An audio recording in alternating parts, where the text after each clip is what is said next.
কিরে কম্পিটিশন লড়বি এই নারেঙ্গা নতুন পল্লীর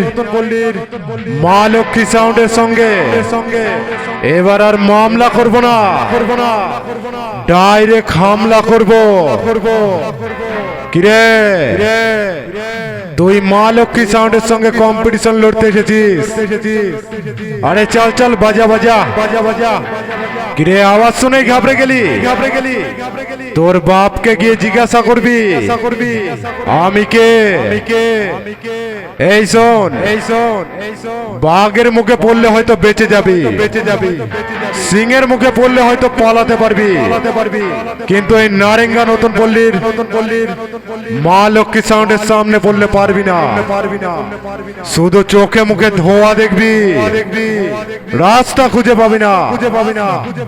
কিরে এই নারেঙ্গা নতুন পল্লীর মা লক্ষ্মী সাউন্ডের সঙ্গে কম্পিটিশন লড়বি একটু অপেক্ষা কর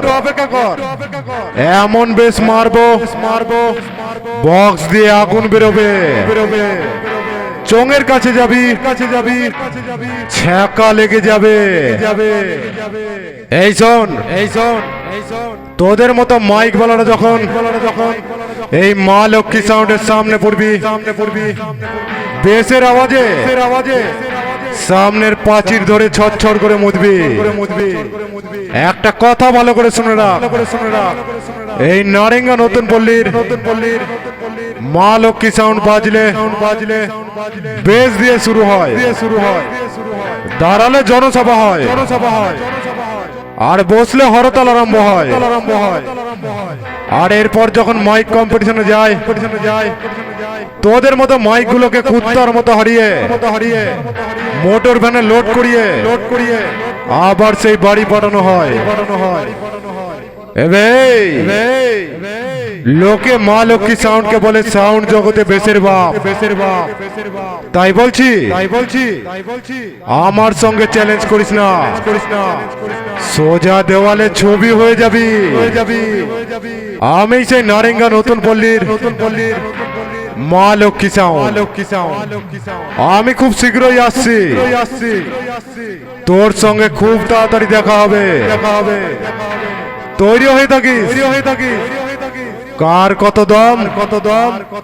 সেই দিনই দেখবো বাজ পড়ে মৃত্যু হবে কিনা আমি বলতে পারছি না কিন্তু এই মা লক্ষ্মী সাউন্ডের সামনে পড়বি বাঁচতে পারবি না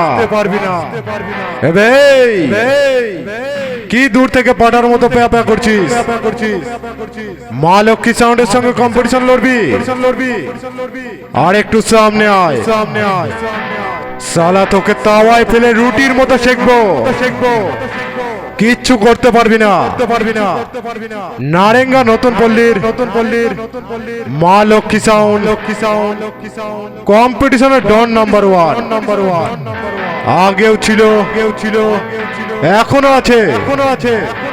আর ভবিষ্যতেও থাকবে তোদের মতো দু একটা তিরিশ আমার সামনে আসলাম না কিচ্ছু করতে পারবি না এমন হাই প্রেসার বেস মারবো দুবার হেচকি আর তিনবার তোর এই বাপের নাম নিতে সোজা পটল তুলবি এই শোন